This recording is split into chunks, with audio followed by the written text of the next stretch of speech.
guys, this is Jackbot, and today we will be talking about Shrek Forever After on ReviewBot.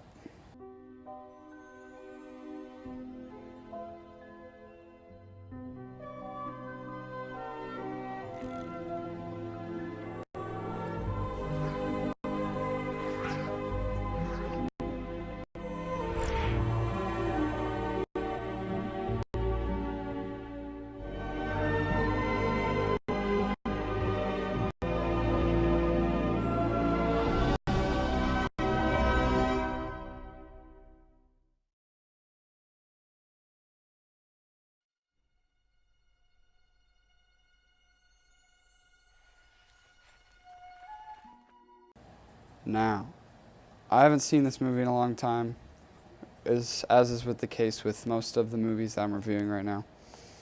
But this one is still good. Even after a few years, I think I saw it like 2 years ago. It is a good ending to the Shrek trilogy because the third one doesn't exist. I think we can all agree that the third movie doesn't exist.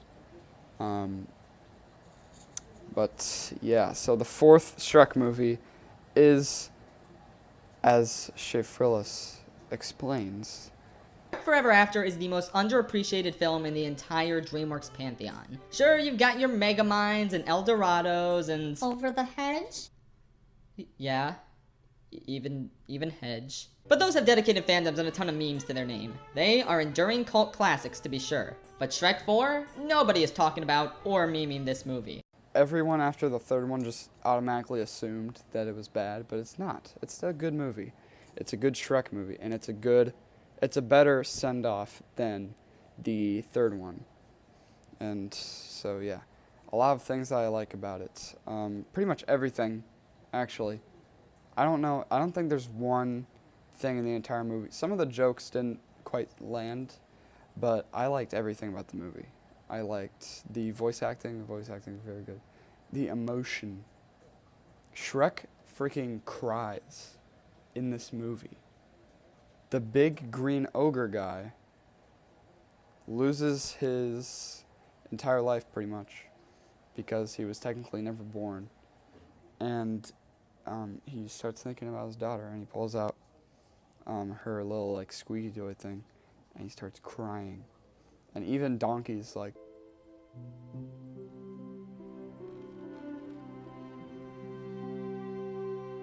I've never seen a ogre cry.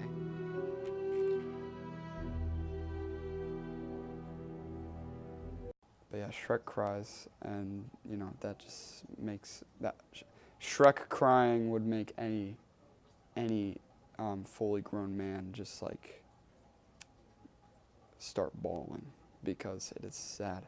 It is a sad thing. But yeah, so the emotion, the voice acting, as I already said, the animation is better in this one than the third one by like a large margin. Large margin. Yeah, very big amount of a very big gap between the Shrek 3 animation and the Shrek 4 animation. And the music choice, as always, in every Shrek movie is really good. Especially, I'm a Believer, right at the end. They had I was going to call it a reprise, but they didn't sing it they didn't sing anywhere else in the movie except for the end. But it's at the end of the first Shrek movie, so it's a nice callback. And yeah, as I've been saying, it's a good ending to the Shrek franchise. And it probably would have made me more emotional if I didn't already know that a fifth one was coming out. Now, I could go on about this, but I'll just give you a little short thoughts on the fifth Shrek movie. So you know how when they were making Toy Story 4, everyone was like, oh, Toy Story 3 ended off the franchise in like a good way.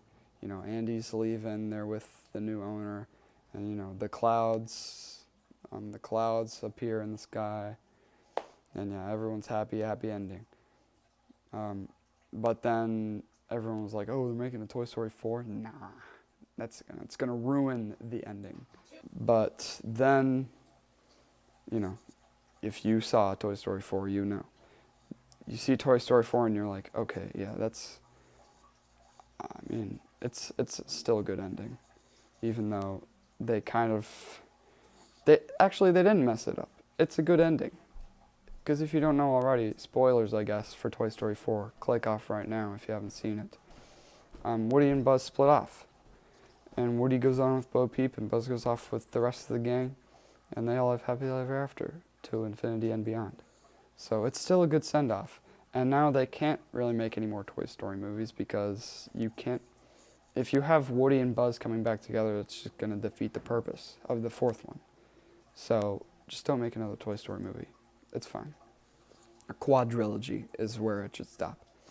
And that should also be the case for the Shrek movie. It should stay as a trilogy because the third one doesn't exist. But it already ended. Like, I know everyone said that about Toy Story 3. That's what I'm trying to get at. But Shrek 4, you can't really go further than that because Shrek 4 pulled a Cinderella 3 on us and ended off the series with a nice callbacks, all the callbacks to all the different Shrek movies right at the end, and it's a good send-off. So yeah, I don't think they should make a Shrek 5, and it's going to be made by the same guys who made the Minions, so no, I don't want that. So yeah, I will give Shrek Forever After a, let's say, 8 out of 10, because, I don't know, it's really good, and I don't really have any complaints about it, but I don't feel like giving it a 9, because that's very generous, so I'm going to give it an 8. And this is the third movie out of 14. I don't need to put that stupid number up here anymore. It's done, okay. So that's 3 out of 14 movies already watched. I believe the next movie I'm going to watch is Spider-Man Into the Spider-Verse. So yeah, stay tuned for that next week on Tuesday. Yeah, let's say Tuesday. Let's aim for Tuesday. And yeah, still working on the Iron Man stop motion back here. And yeah, that's pretty much it. That's my review for Shrek Forever After on ReviewBot. Please like, comment, and subscribe. Comment in the comments which movies you would like me to review after I, watch all the Star Wars movies, as I'm currently doing. So yeah. See you guys later. Farewell.